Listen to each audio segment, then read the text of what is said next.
one back here, but I don't see one.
go to the place where Jesus walked. Like, to me, that was the greatest thing I could ever experience. And so I went with an organization called the America-Israel Friendship League, where they said Israeli kids would come to the U.S. for a month, and they'd live with host families. Then American kids would go to Israel, live with host families, and they wanted us to understand more about each other's countries. And I went as a 17-year-old expecting to walk like into a Christmas pageant, seeing like shepherds and wise men, and like all of a sudden you're like, wow, this is a modern country with big buildings. Right? I had this really weird, it was the first time I'd ever been on a plane. It was like, to me, it just opened up a whole different world. And I had this great experience, and it made me more passionate about the Bible. It's why I ended up studying Hebrew Bible and became an Old Testament nerd and all this kind of stuff. I started taking students and trips and travel.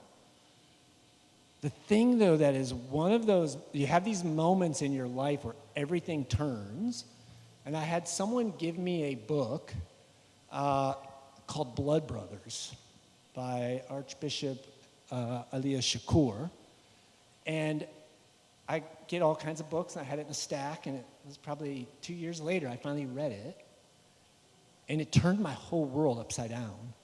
Because when I read a book about a person who is an Israeli-Palestinian Christian, I didn't understand how all those things could fit together.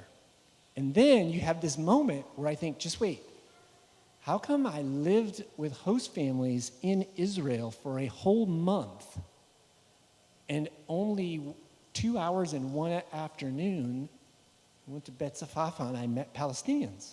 I'm like, how did I not meet anyone and know this story? And then I had this growing sense of tension because I wanted to find out, if I'd take my students, how do we begin to interact with people? And I started finding from all kinds of weird places, all kinds of pushback. And I thought, wait, we're Christians going to the Holy Land, like, shouldn't we meet Christians?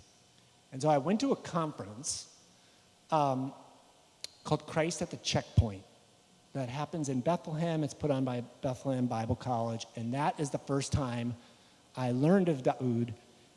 And there was a video, and it told your story, and there was an opportunity to go to Tent of Nations and see the farm and experience this, and through a series of things, I wasn't able to actually make that trip. And I left really disappointed, thought this was my chance, and it was a few weeks later, I had a friend in Cincinnati who was a parent of a former student who said, hey, I know this person, and he's coming, and you need to come to this dinner and meet him. And lo and behold, it was Daoud. And so we met. I told him my story. He's like, well, you have to bring your group. And we were coming 2 weeks later, and I don't bring a group anymore that we don't come and visit. We've done J-terms at school where we came and we worked on the farm and we built an aquaponics system. And I always want my students to realize that not only is this an incredible place to go and see where Jesus walked and all of our Bible stories took place, but that there is a living, breathing church that we often just totally disregard. And again, like, we live in a really interesting time and an interesting culture, and I would get interesting blowback sometimes about taking those kinds of excursions on the trips. And I would often tell people I wouldn't feel right as an educator for my students to go and see this part of the world and have some kind of a Jesus Disneyland experience and not experience real life of real people. And if we're called to be peacemakers, this is something we have to investigate. I'll say one last thing. If you ever gone and had this experience and see firsthand how Palestinian community exists, I'm like a really laid back, I'm calm, peaceful. I get really angry. I get really upset. I get mad. And there was a moment where we were about to take a trip, and all of a sudden, the things flew around on the listserv that early in the morning, people came out with bulldozers, olive trees, apricot trees. It was right before a harvest. And later that day, there were different Christian leaders around the country who got on a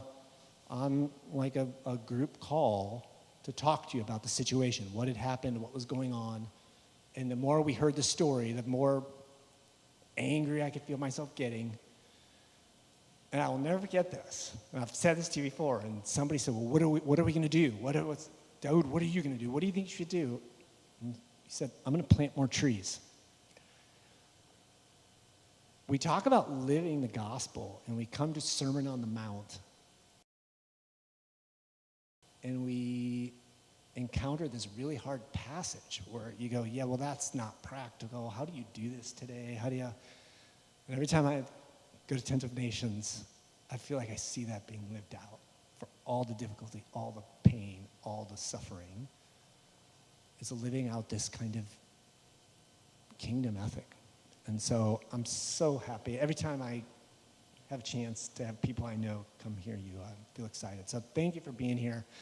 Thank you for your time visiting family to come spend part of an evening with us. So with no further ado, Daoud Nassar.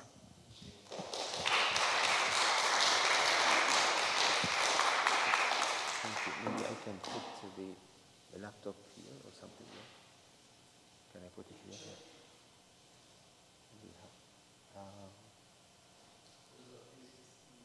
Stand.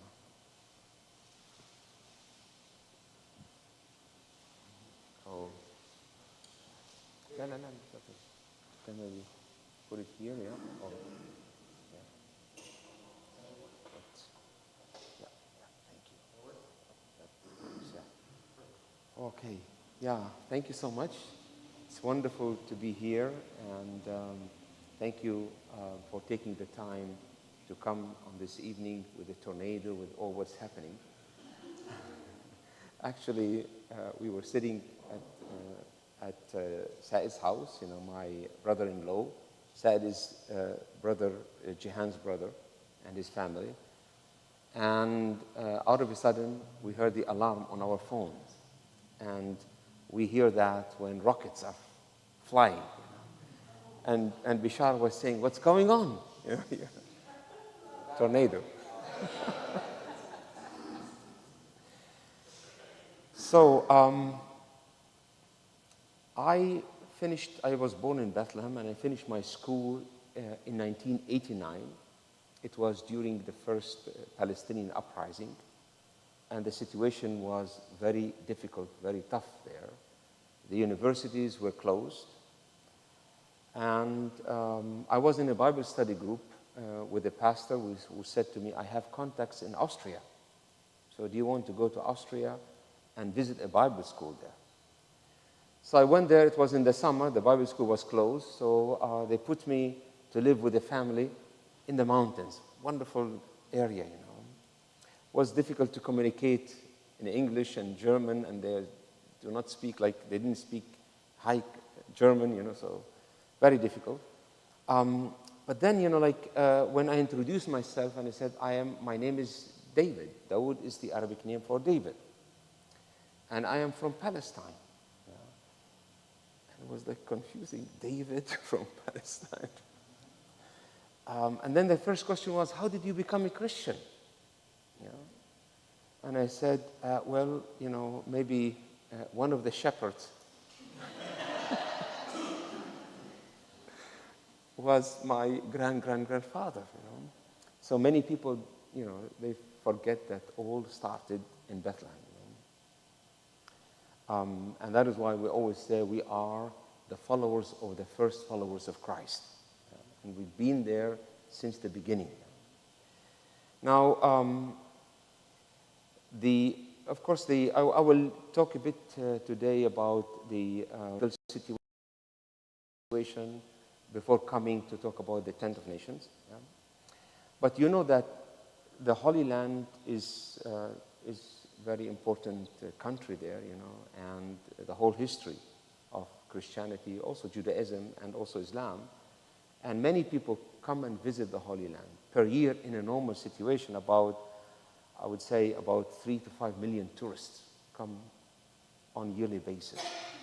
And most of them are groups that are coming for 10 days, 2 weeks to visit the country. So, of course, in a very, like in 10 days, they want to see everything. Yeah? So they see actually mostly holy and historical places. So they run from one dead stone to another. Yeah? And many of them are trying to find Jesus.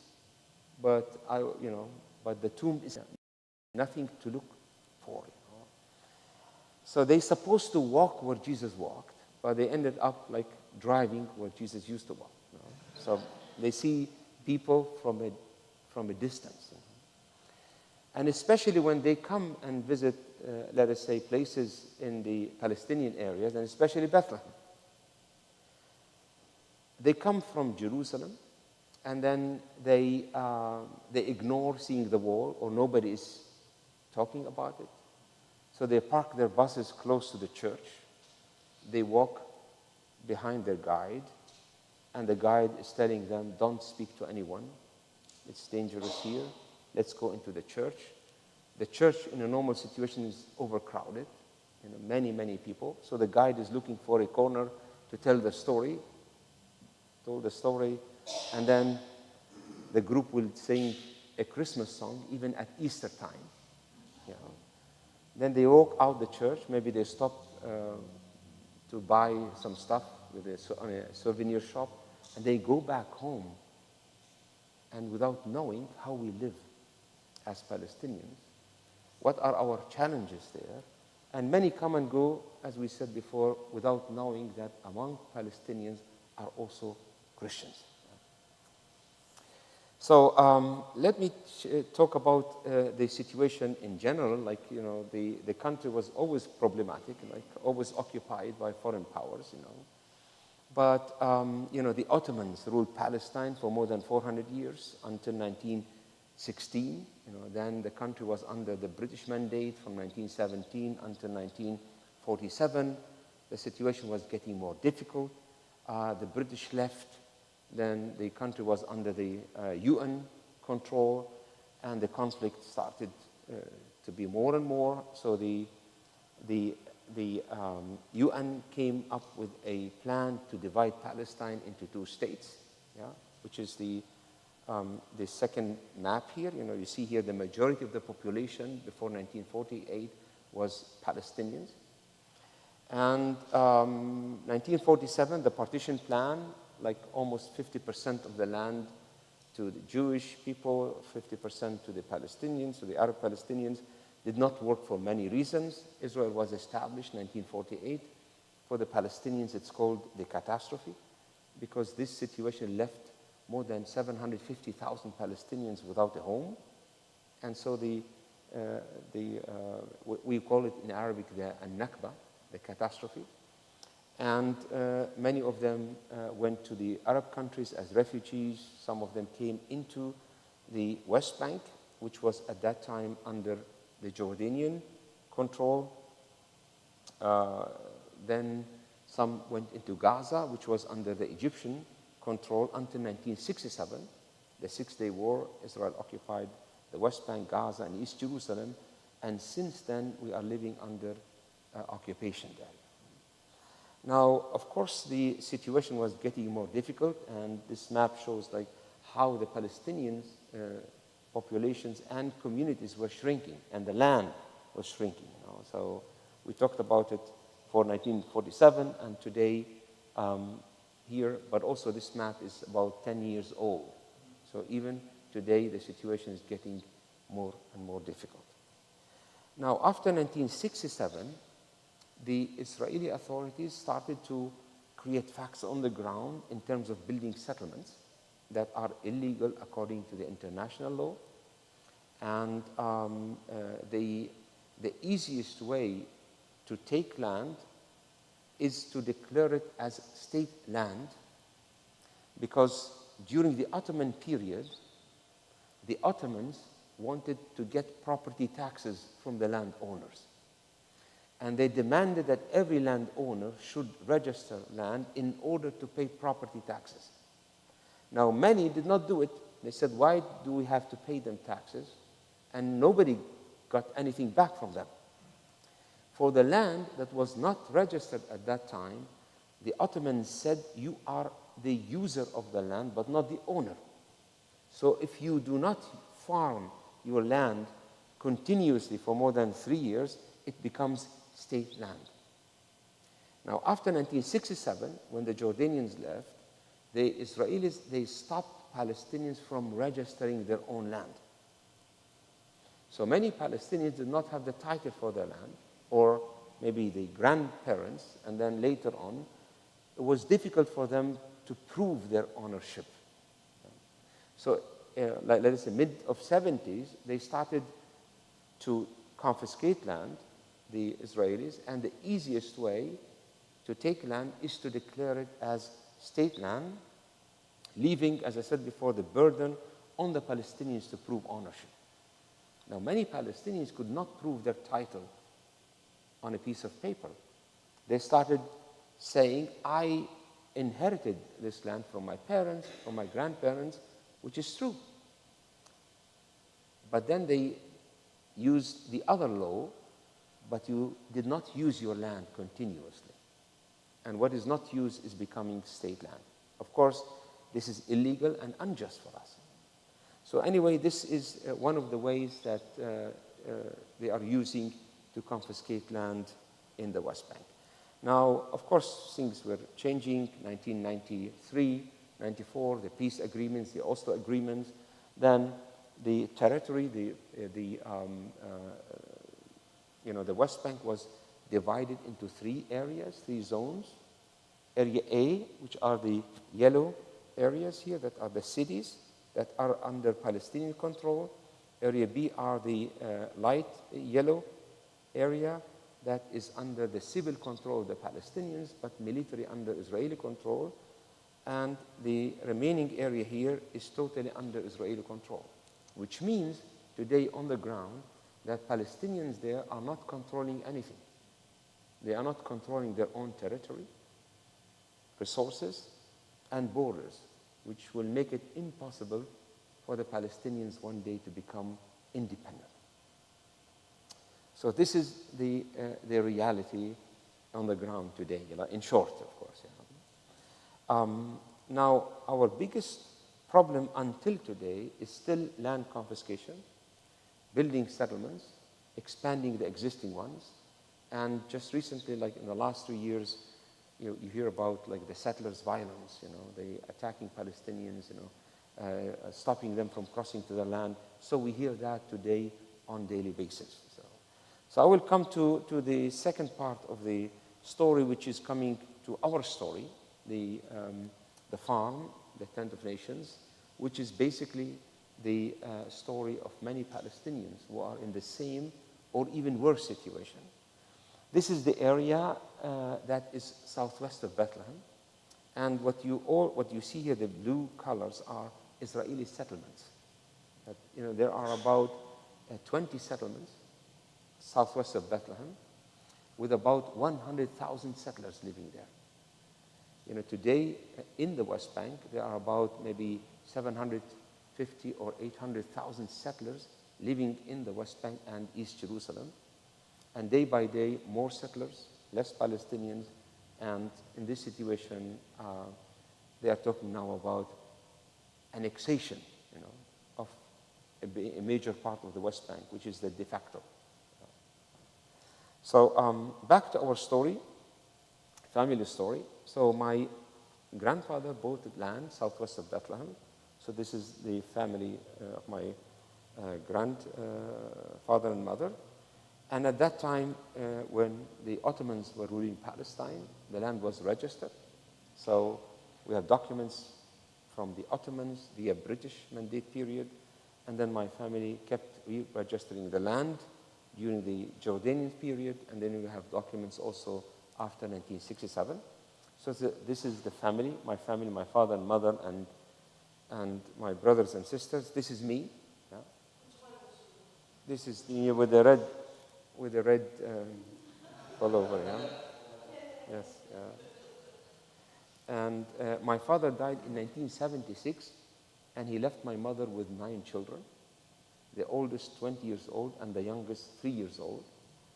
But we continued our connection with the ground. This is my mother.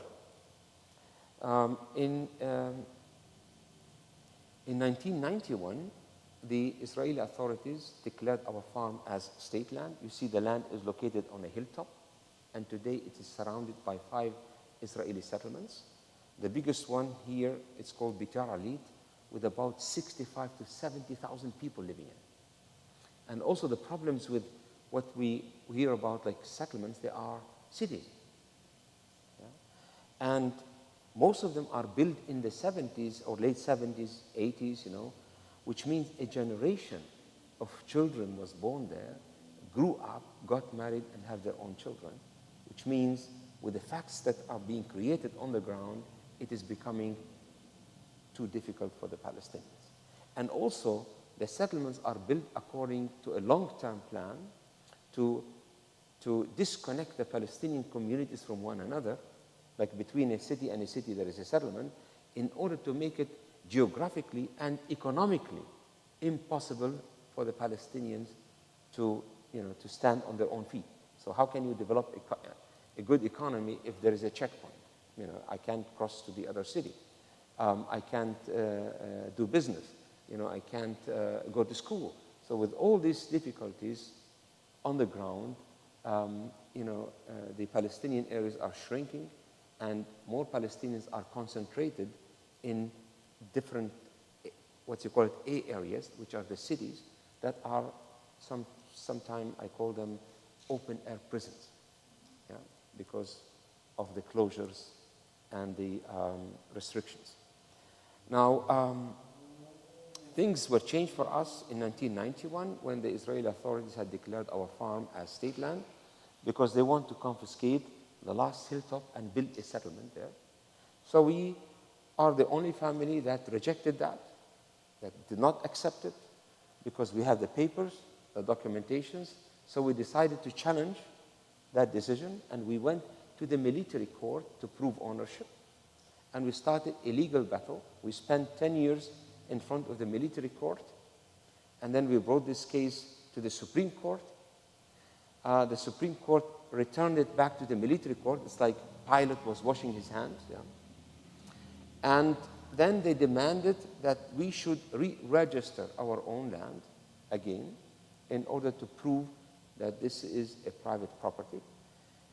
We thought we are at the end of this dark tunnel, but we didn't know that they are putting us in another tunnel.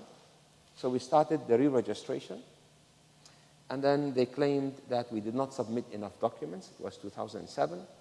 Then we had to start again, 2013. And then they claimed that they lost our papers. And then 2015. And we are still, until today, trying to have justice, to try to close this case. But until now, it is an open-end story. So we are today in a 35 years in a legal battle with the Israeli authorities. We spent more than $350,000 on legal expenses, thanks to all the people who contributed financially. But the positive outcome, we are still there. We did not give up. We are still there, and we did not lose any part of the land, which makes it, if not the only case, one of the unique cases that are still in court since 1991. Now, parallel to the legal battle, Israeli settlers tried with physical pressure through attacking the farm, cutting our trees, trying to build roads on our property. This is the biggest destruction we had 2014 actually, when 17th of May 2014, Israeli bulldozers came to our valley and destroyed all our fruit trees 10 days before the apricot harvest. It was a catastrophe for us, because in a dry climate, it takes years for a tree to grow and bear fruits. In a few hours, everything was destroyed. We did not stop there. We managed to repair the land. We planted new trees. Many people came and helped in sponsoring and planting new trees. Among them was Jewish groups who came and stayed with us and helped in planting trees. This was a sign of solidarity and hope that we are not alone in our struggle for justice. So with physical pressure, and we have many stories to tell, we are still there. They try to isolate us more and more, so the main access to the property was blocked for us in 2001. And by the way, I will show some pictures later on that this road is not anymore accessible for us. You know, also not by walking, not anymore. So the only way is a back road that is going through the villages. So the second obstacle is they built a religious school close to our farm. You know that religions are being abused, are being used as an instrument for political purposes, you know. So we are afraid that this school might be visited by radical settlers who come with the ideology, this is the land that God gave to us. So they might attack us, and of course that road will continue to be closed permanently for us. The other obstacle that we are facing now is the wall that is being built on Palestinian ground. Now we have many problems with the wall, of course, but we always say with walls, no one can achieve peace. Walls create more enemies, more hatred, more bitterness. But also the other problem with the wall is that the wall is not being built at the border between the West Bank and Israel in order to claim it for security.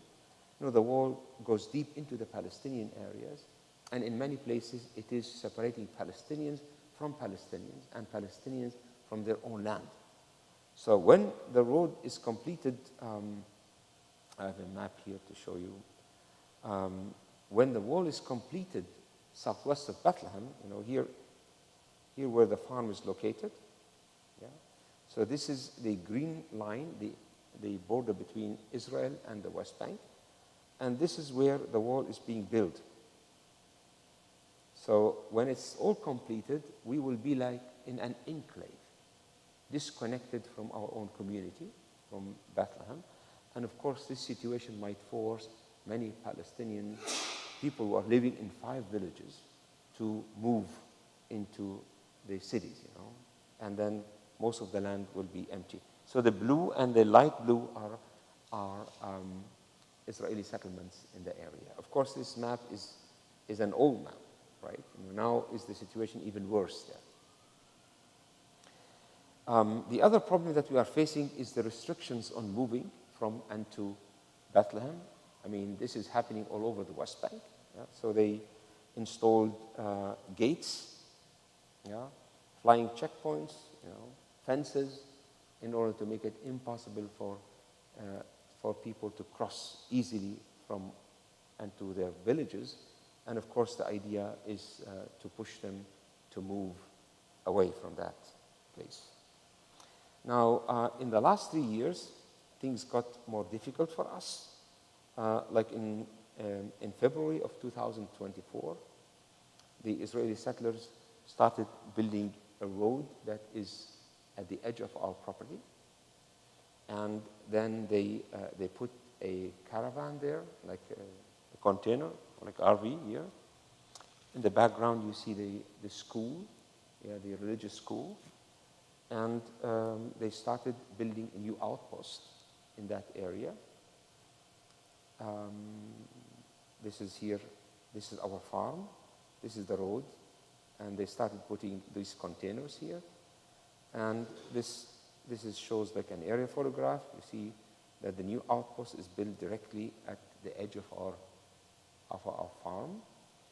This will make things more difficult for us, because this is the first time they come on our hilltop. You know, the settlements were on the surrounding hilltops, but this is the first time they come on our hilltop. And of course, they started to harass us. They started to cut our fences. So now they are more close in the area. And they started building or putting these caravans. About 25 are existing right now, directly beside our fence. Also in March and May, they built a road in the valley, and this road had crossed also our farm from two sides, and they declared it as for military purposes, which means that we are not able to get down to our land anymore. So 50% of our farm, which is a 100 acres farm, is today not anymore accessible for us. In May of 2024, they started with another road that is also crossing our farm. They went up from the valley, up on the hilltop, and we managed to stop this road just like 3 days after they started opening it.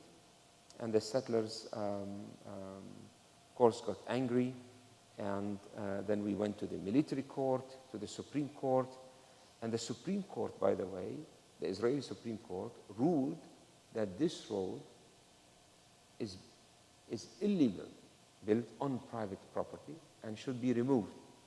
And they gave the state, the Supreme Court gave the state 60 days time to remove it, to destroy it, but it was not done. So we went again to the Supreme Court, and they said, we have to go to another court. They sent us to another court, which is the Jerusalem District Court, and we got also a ruling that this road was illegally built, but there is no enforcement on removing it. Then we went back to the Supreme Court, and the Supreme Court scheduled a hearing, was planned in March, a few months ago, and then they postponed it to November. So while we are trying to defend our rights in a legal way, more and more facts are being created on the ground, and we feel that our situation is getting more and more restricted. Adding to all of that, this is a new gate that was installed 3 months ago, directly at the entrance of our farm. Yeah. So this is the green gate, is our gate. We used to come from that side, but now this side, coming or crossing to Bethlehem from that area is not anymore possible for us. So this is an example of what is happening in our area. I mean, this is happening everywhere. It's not a unique story.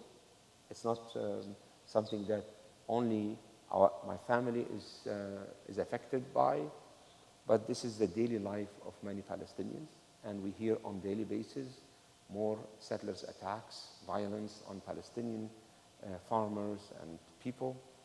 And this situation, I always say, the situation when people are pushed to the corner, when they have no hope for the future, when they are provoked by violence, they might react in a negative way.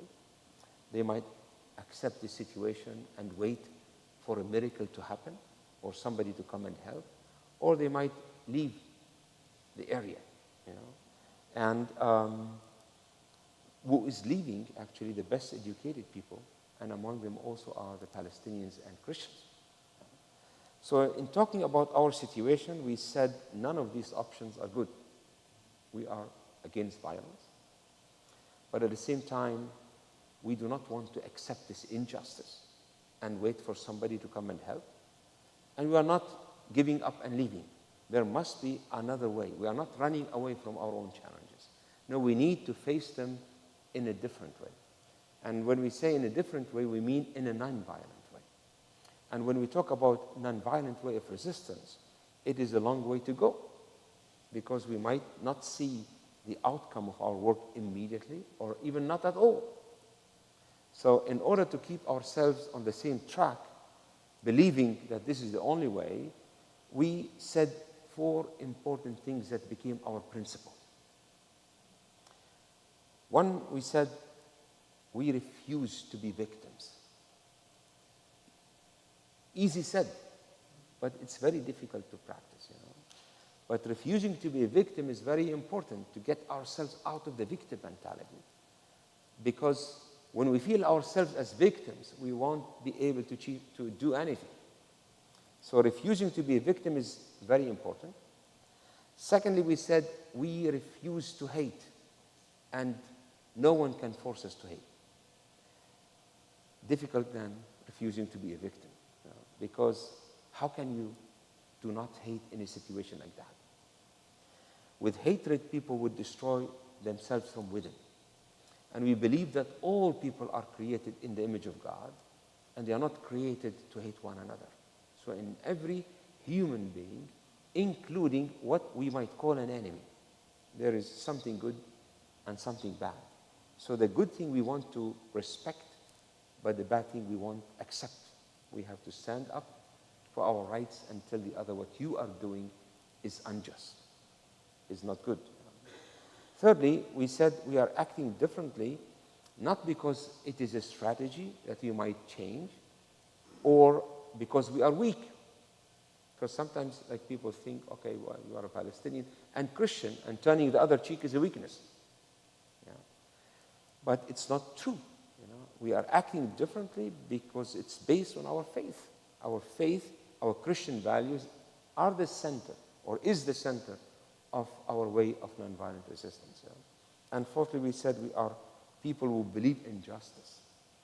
Although the way for justice is too long, too difficult, maybe will never come at all, but still we believe that one day the Son of Justice will rise again.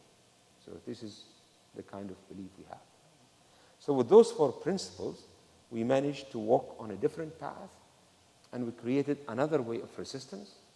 We created a non-violent, a creative, in a constructive way, by not overcoming the evil with more evil, or the hatred with more hatred, darkness with more darkness, no, by overcoming evil with good, hatred with love, and darkness with light. And our slogan, or our way of life, I would say, is we refuse to be enemies, which is an active way of nonviolent resistance. Started to call the farm the Tent of Nations. And with the Tent of Nations, we want to channel our frustration constructively. Because our frustration, you know, when people get frustrated, they become angry. And when they become angry, they react negatively. Yeah, so we are frustrated many times there. We become angry, but we try to channel our anger and frustration and invest it constructively. Yeah? So this is our therapy. This is our way to overcome the obstacles that we are facing. So, and with the Tent of Nations, we wanted also to open the farm for people to come and see. You know, because always we say, the best way of education, come and see. You remember the biblical story when Nathanael was called to be a disciple of Christ. He was sitting under a fig tree. And Philip came to him. Philip came to him, and he said to him, we found the Messiah. And he said, where is he coming from? The answer was, Nazareth. He said, nothing good comes out of Nazareth. He did not argue with him, but he said, come and see. And this is very important, because sometimes, you know, you feel people are standing on one side against the other side. No, this is not the right way to do it. Come and see. And we are asking people to go back home and tell. And we are asking them to tell not only what they've heard, but what they've seen. Now the challenge was there, how can we develop the farm? Because in that area, under Israeli control, we are not allowed to have running water on the farm, no electricity, and no building permit. And we have demolition orders there. So. But we did not stop there. We said, if there is a will be always a way. So we became like more creative, and this is what I call it, the creative way of non-violent resistance. It doesn't stop where the road is blocked. You start to think creatively and start to find solutions, not to accept this injustice, but to overcome the negative energy. Because it's easy to sit down and say, look, they are closing the road. They are not allowing us to have this and that. Easy. But then we sink in our victim But the best way is to say we are capable of shaping our future, changing our reality. Yeah? And when we think in a creative way, all the negative energy is invested in a project constructively. So for electricity, we installed a solar power system, the first in Palestine, by the way. And just recently, we upgraded the system. So now I hope that we are totally independent in terms of energy. Yeah, you saw that. Yeah, and the sun so far did not send us any bill until now. You never know; it might change. So for water, we are depending on rainwater collected in cisterns. And since we are not allowed to build on the ground, we started building under the ground, renovating existing caves. You know. So this is our chapel cave, yeah? Like a church. We do sometimes Bible studies, sometimes like church services there. As like the first Christians, they started that way. You know. And this is our meeting room, yeah? And all the paintings were done by children during one of our summer camp, and the title was Peace, Justice, and Conservation of the Creation, and the children painted the shadow. So after we developed a bit the infrastructure, we started doing some activities there in order to bring people together and send them back home with a message of hope, even in a hopeless situation. The idea is like to make the land as a place of healing. So we do a tree planting campaign, inviting people to sponsor trees, to plant trees, because when we plant a tree, we believe in the future. We make the land productive, but we also learn that peace should grow from the ground and up like an olive tree. We do children's summer camp activities. This year was not possible. Usually we do it in July, but because of the outpost that is close to our farm, we decided to cancel the summer camp this year. Hopefully, we are able to do it again next summer. And always we have a title, like the last summer camp title was From the Ground and Up. So we try to work with about 50 children from Bethlehem area, from refugee camps. And our children are traumatized. They are growing up in a very difficult political reality. So we try to bring them out from their environment and try to connect them with the land, with the nature. We do activities like paintings, mosaic, music, theater, and the idea is to let the children discover their talents, let them focus on their positives, and let them believe in themselves that they are capable of shaping their future. You know? Why to focus on the empty part of the glass of water? Let's focus on the full part. Hard situation, but still there's some positives there, you know, that we need to build on. And of course, we host international volunteers that also learn about our culture, our situation there, and they go back home and tell the story. Beside that, we do harvest camps. Like in June, we have the apricot. July, we have the almond harvest. We have the grape harvest in August, the fig harvest in September, and we have also the olive harvest, end of October. So we try to have international presence of volunteers on the farm. Like 2024, we did not have anybody on the farm, and it was very difficult. We had attacks from settlers. Now, on the farm, we have 15 international volunteers. Tomorrow, they will become 30. Yeah? So it was a sign of hope for us. And the more international protective presence, the more secure we feel there. Guest groups, of course, we invite people to come and see, go back home and tell. You know, we try also to tell the story and invite politicians to the farm, like the European missions, trying to contact people all over. You know, I had the privilege to meet Pope, previous Pope. You know, the idea is like to continue tell the story of hope, tell the story of steadfastness, bring people together, and also like try to encourage the people to take actions, Yeah. Now the situation will get more difficult in the next months, years. We will become more isolated. That is why the more we become self-sufficient, the better, because maybe we won't be able to cross easily from and to Bethlehem. So now we are working on a new system to collect more water. We expanded the solar system, and now we are trying to recycle the gray water to be used for irrigation. We tried also to be self-sufficient in terms of like vegetables, our greenhouse here. We are trying a biogas system, trying to produce biogas out of the compost. So the idea is like not to depend on cooking gas. So a way for educational purposes, but also to be self-sufficient. We try now to also to recycle the water that we are using for laundry, showers, and kitchen. Just to recycle it, try to recycle it again and use it for irrigation.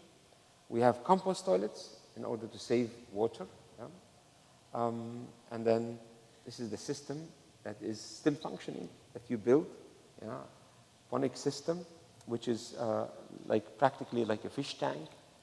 And we pump the water from one tank into another through the open pools.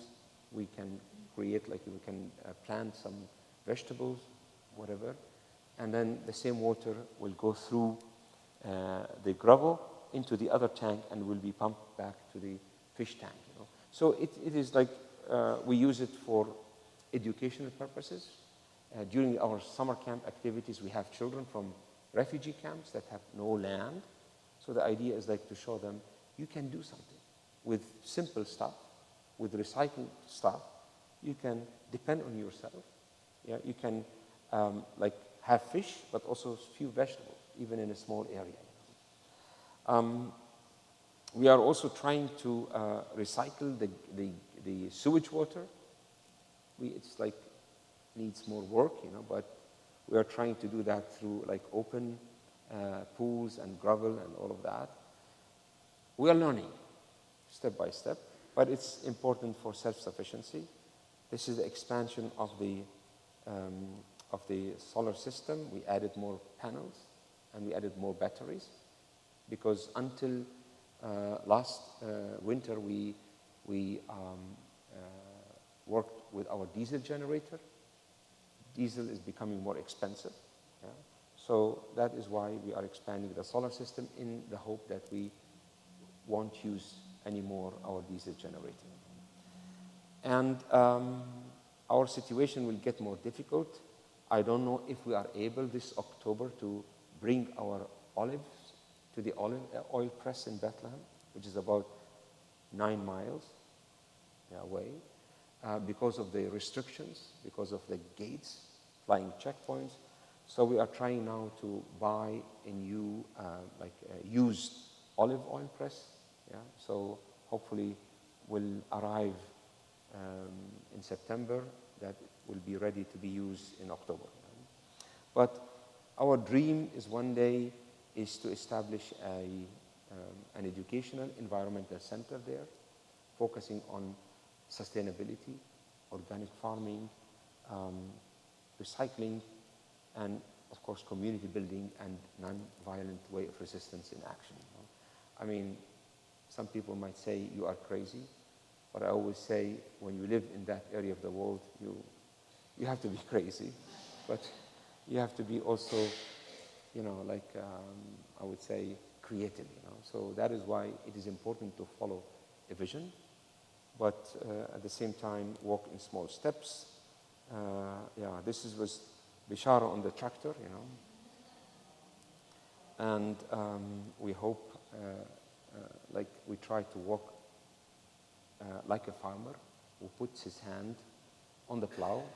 This is one of our volunteers tried to plow the field with a donkey, and he had difficulties because he wanted to look and to see if he's doing that right. So the line was not, so you can't put your hand on the plow and look backwards, yeah. So you have to focus. And in small steps, I always say, the journey will continue with faith, with love, and hope. Yeah.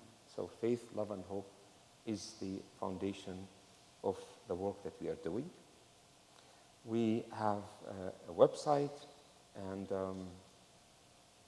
address. We created an address there, and we asked many people to send postcards there. Yeah. Some of them arrived, some of them not, but it's a way to prove that we are existing there. And since a couple of years, we have Friends of Tent of Nations North America. They also try to support the work that we are doing and try also to organize speaking tours, a way also to get in touch with people, with politicians.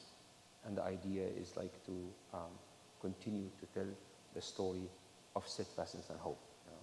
Very important at the end to say the story is not just to show the difficulties that we are facing on a daily basis. This is one important part, is to tell people what is going on there, but also not to stop there where everything is blocked, but to try to make a difference, even in a very difficult situation. And that is why I always say the journey will continue with faith, with love, and hope. Thank you.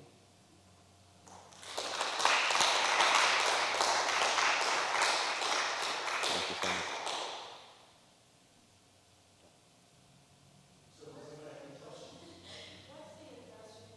Oh, yeah. Postcards? Yes, here. Just like try to send a postcard, only a postcard. It's good. Yeah. Yes, please. So you feel that the great injustice is because the military is so strong that they can ignore the decisions of the court? Well, you know, they claim always for security reasons, you know, and they claim that, you know, democracy, but it's not, you know. Like when it comes a ruling for a Palestinian, it won't happen. So that is why they use the system in order to take more land and bring no justice for the Palestinians. So we tried, for example, since 35 years, with all the documents that we have, you know. But they always keep delaying justice. And I always say when they continue to delay justice, that means they deny justice. But still, we are not giving up. And we try to do three things at the same time in order to protect the land. One thing is, you know, to continue to protect the land using legal means, although the system is unjust for us. Alone, you cannot expect justice from that side. But at the same time, you know, because this is a very frustrating road that we are going on, so important is to put our frustration in a constructive way by working the land. You know, it's our therapy, by planting more trees, and by inviting international presence to be there. Because I always say, it's easy to get lonely there. It's easy to get frustrated. But when you have internationals around you, it gives us more hope that we are not alone. But also the other part of that is actually the international political support and international awareness. Yeah? And that is why, and that is where you can help us with, you know, like telling the story, you know, writing letters. You know? Sometimes some people might say, writing a letter to our representatives might not change anything. Actually, it did in our situation. It is helping. You know? I would say, like, one of the big reasons that we are still there is the international awareness. You know? So we encourage people to continue doing that.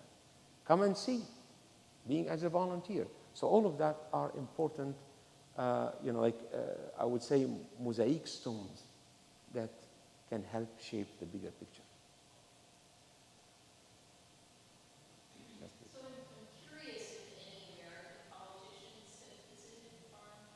Yes, we had in the previous years. We also have contacts with the American embassy in Jerusalem. We do. Like in the last couple of years, we had more like visual. Zoom with Congress staff, with senator staff. Important. It's important for educational purposes. Important to continue to tell the story, to create friendship. Important. Even without any high expectations that things might change the next day.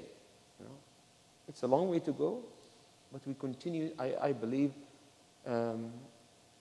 whatever we do today is helpful for a better tomorrow. And without any high expectations. But we keep doing that. Yes, please. Do you sell your crops and stuff like that? Yeah.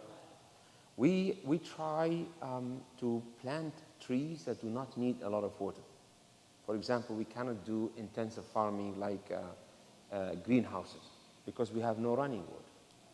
So we depend on rainwater. That is why we are planting like grapes. So we used to do, for example, wine there. In the last couple of years, we had a big destruction. More than 3,000 grape trees were destroyed. So now we are going back to below zero, planting new trees. And we depend also on olives and olive oil. But 2 years ago, we had a big fire done intentionally and destroyed more than 1,500 olive trees. So always, we try to do that. So now what we are trying to do is, one part is try to sell whatever we have. The other part is like, usually we are hosting international visitors at the farm, and this is also like a contribution in supporting the farm financially. But also sometimes we ask people to support like projects on the farm, like, for example, the expansion of the solar system, always help to become self-sufficient, or like getting an olive press. So those are projects that our international friends of 10 Nations can support us with. So this is the combination, and in the hope that one day the farm will become more financially self-sufficient and try to also create more jobs for locals. Yes, please. When you have had these things happen, where they destroy your fruit trees, or they start fires, or they take olive trees, or whatever, is that done by the government, or is it by settlements? And then do you have no recourse, like they don't want to help you, like the government just says, we can't do anything to help you, someone destroyed your fruit trees, we're sorry, or whatever, we're not sorry. Yeah. What is there, do you even go to them, or like, no, you have no recourse? No, we try, of course, like to go legally to report any incident And then they just, without any expectation of achieving justice. For example, when the trees were destroyed 2014, because those trees were destroyed illegally, even without any court decision. So nobody came and gave us a paper and they said, well, you planted those trees on what they call it state land, and that is why we warned you, and that is why we have to destroy the trees. It didn't happen that way. So we have the right to be compensated because this action was illegally done. We went to court, and then the court postponed and postponed and postponed, and this for nothing. Well, this is the military court, Yeah. The same story with other like attacks and actions. The same story recently with the roads that were built on our property. Again, we went to court and we got a ruling. But it won't help. So anyway, like we try to document everything. Still, we are doing that. If anything happens, if any attack from settlers happen, harassments, we try to file a complaint. try to document it, but without any high expectations to get justice. That is why, in this situation, we are in need of more and more international political support and awareness. My next question relates to that. Mhm. Would you say the Israeli government, and specifically Prime Minister Netanyahu, are aware of all of the international people coming in to your farm, or do you think they don't know about that? Is that something that's on their radar? Well, we cannot hide anything there, because we are a family living peacefully on the farm, We have internationals, if they want to watch, they can watch us, what we are doing. I mean, there are cameras everywhere, Sometimes they are sending drones, So it's not something that we are afraid of, because it's like we are there, we are living there. It's our land, it's our property, But we are not giving them any excuse to attack the farm and so on, So it is important for them to be aware, because this is how we are becoming more protected. That is why we try to inform the European missions, the U.S. Embassy about the place, in order to raise their attention more and more, and hopefully to put pressure and try to let them know that we are watching their situation. So this is the kind of protection that we are seeking. I would think with the increase in international presence that the Israeli government will see that. Yeah, I mean, and it's a benefit. It could be a benefit to them, Oh, and they would want to support that. so no, the more international presence, the better for us. Yeah, more secure. In the last few months, we did not have any harassment from settlers, which is good. At the beginning, a huge part of our property we were not able to reach. Now, with the presence of international volunteers, we can go slowly to that area. So this is I would say this is the active solidarity. Many people might say, what can we do? If you have time, come and visit for a week, for 2 weeks, and everybody is welcome. It's not about age, adults and young, everybody is welcome, So that is why we encourage you to come and visit us. Yeah. So we have, another question first. You? Well, I just wanted to mention, I don't know if you want to talk about specific politicians you've spoken to, but I know that you've spoken to a congressman here that I think, since people in Cincinnati would do well to reach out to. But Yes. I don't Yeah, know no, how much no, you want no. me to reveal that.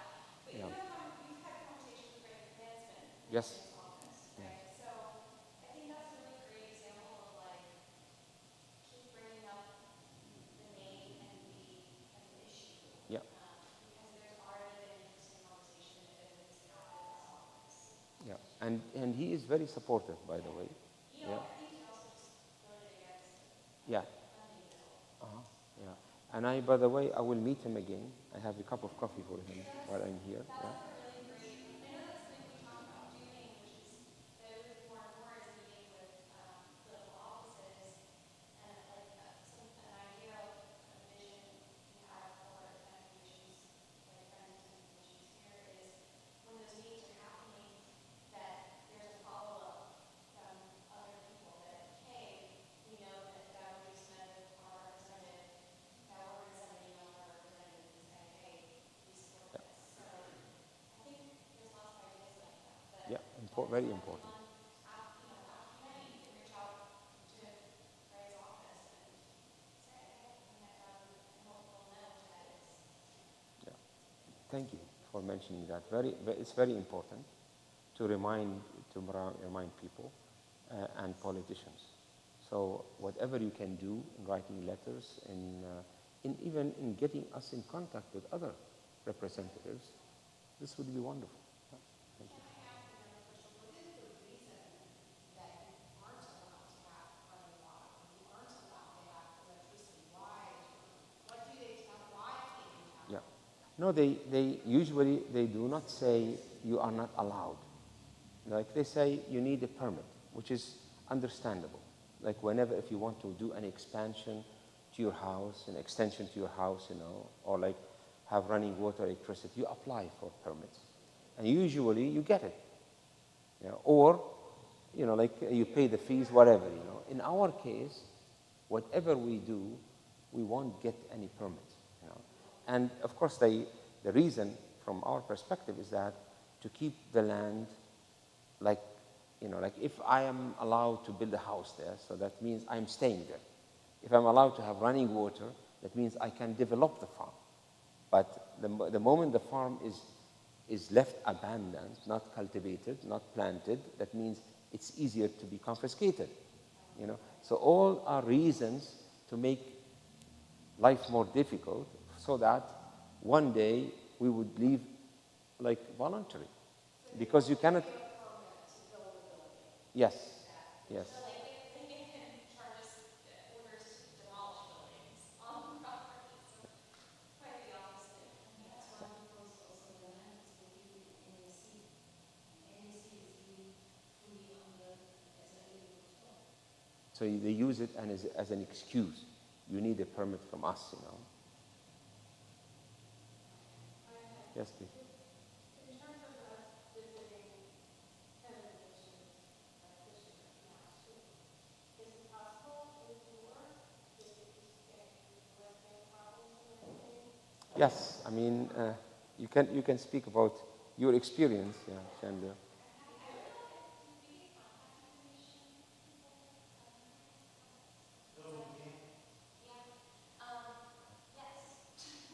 Sure, we can do it also through our friends. The situation does change.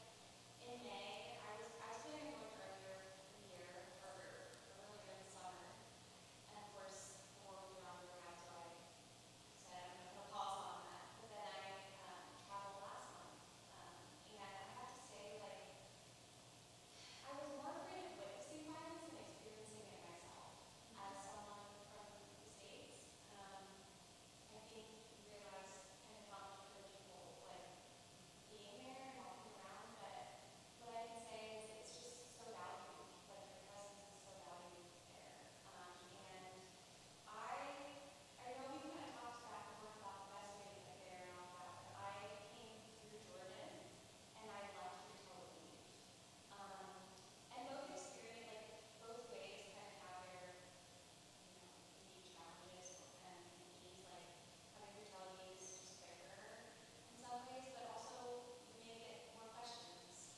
When I came through Jordan, there were less questions, but it took half a day to get through the border. So you kind of have to, and it was a little more expensive. So you kind of got to pick and choose, but it's weird because like you hear, I don't know, like you can hear the rumblings in Gaza because you're just 35 miles away from it. But like, as someone who is American, I feel like I was in the middle of a war zone, the way that I think sometimes it's portrayed in media. And I just want to emphasize that I do a lot of asking and before deciding to go. I traveled with one other person who was going at the same time. And I'll also say, I think maybe for younger people, they're a little more suspicious of like young activists coming. They're less suspicious of folks, sorry, I'm not but folks who are older. You guys are like, come on through, So that's And now at the farm we have 15 volunteers, and from Italy, from England, we have from the Netherlands, and from France. Yeah, so they are. Do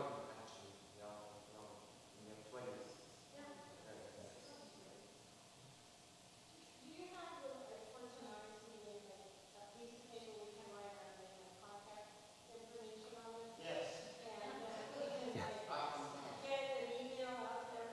Yes, yes. And also, like, we have the Friends of Tent of Nations North America, and we send also like newsletters regularly, so you can be on our mailing list here, so this is the address, and yeah, we can inform you, and also like if you need any help with like contacting your representatives, so there are like there are letters that you can use, so many information are there to our friends. Yeah.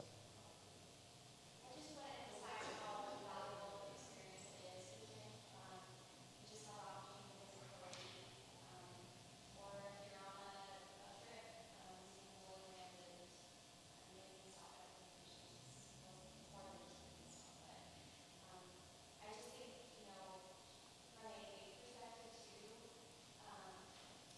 it's really shaped and challenged me to think about how I live out my faith here in the States. And, we are really called to care for the oppressed and the ones under our faith. And I was really encouraged and transformed by my time in that position. So I recommend going. So we had Dr. Nassar here a couple of years ago, thanks to being here as well. And so I think there is some great, even what you're saying tonight, like ways that we can continue the correspondence and the relationship. I think part of it is, there's a lot of perseverance, right? Wanting to know, you hear stuff, what's going on in the news, but I think when Dr. Sarah was here, one of the things when he said, we look at Christians in America as all the same. And that was actually really hard for a lot of us to hear. But still, it also continues to kind of be a prophetic word about how do we find ways. I know that missions committee found ways to support that all of the so continue to find ways that relationship is. I'm of the persuasion that every conversation that we encounter is just an opportunity for deeper awareness and deeper connection. Yes. Yeah. Thank you. And also, it's good, for example, like if the church could send some volunteers as a small group coming and staying for 2 weeks, 3 weeks, So we have on the website there is an application form, and there are people who could help in preparing the volunteers, explaining. So this is a way that they can come and live there and then come back and speak about their experience in their own churches. Yeah. Yes. Yeah.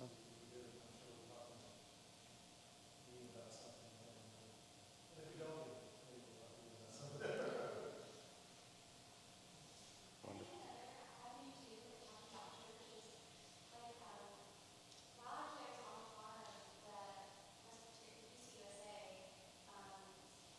publicly, after the General Assembly meeting, declared what was going on in Gaza as a genocide, meaning that, and also divested from a few different weapons manufacturers connected with violence in the region. So, I think that's just to say that even in our church, like thinking about our churches and our faith communities, that there are ways to do things there.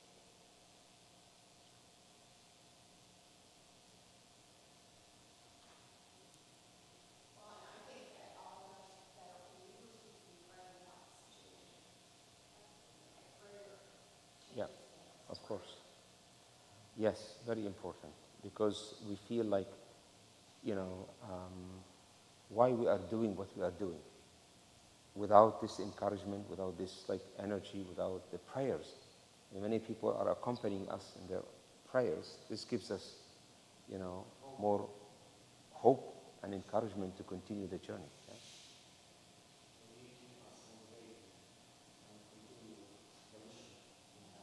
I know you're standing for something more than your own profit. Yes. I was just reminded of the house that, first of all, I found out they turn off the water. Mhm. They have something like that, it's blocked, and you don't always know it's going to be unblocked. Oh, I look out the lift option, so hotel that we were in, there's cisterns everywhere. Mhm. And the water was precious. That was like first off, there was so many more.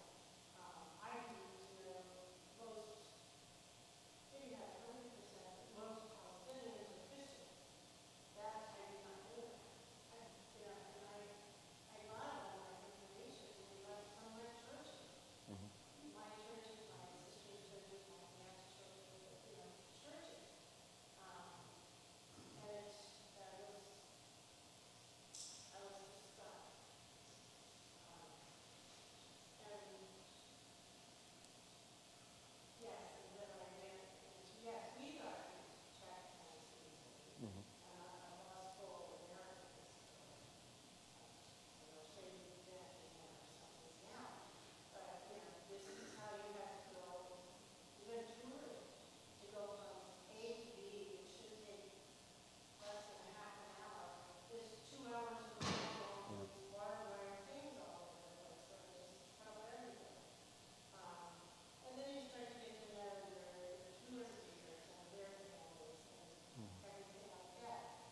It's important that you have Jewish, Israeli citizenship and Jerusalem to gradually go to their schools. The kids go, Yeah. and what they have to do is get the kids to school every morning, same block checkpoint, and they're harassing the children. Every morning it comes through like their tunnel screen, they've never been, and they're going to school. It was just stunning. It is our education. Well, thank you so much. Thank you so much. Yeah. Also, this is something that we do after most events here. So there's no invitation.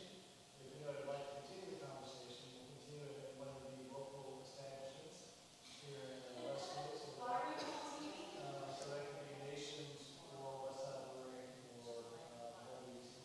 But if you would like to go, and thank you. I mean, one of Thank the you so things much. that as I'm sitting here realizing how much after hearing Dr. Sarah, you're not alone. Yes. You're not isolated. This is important. Thank you so much. Thank you. Thank you. Thank you.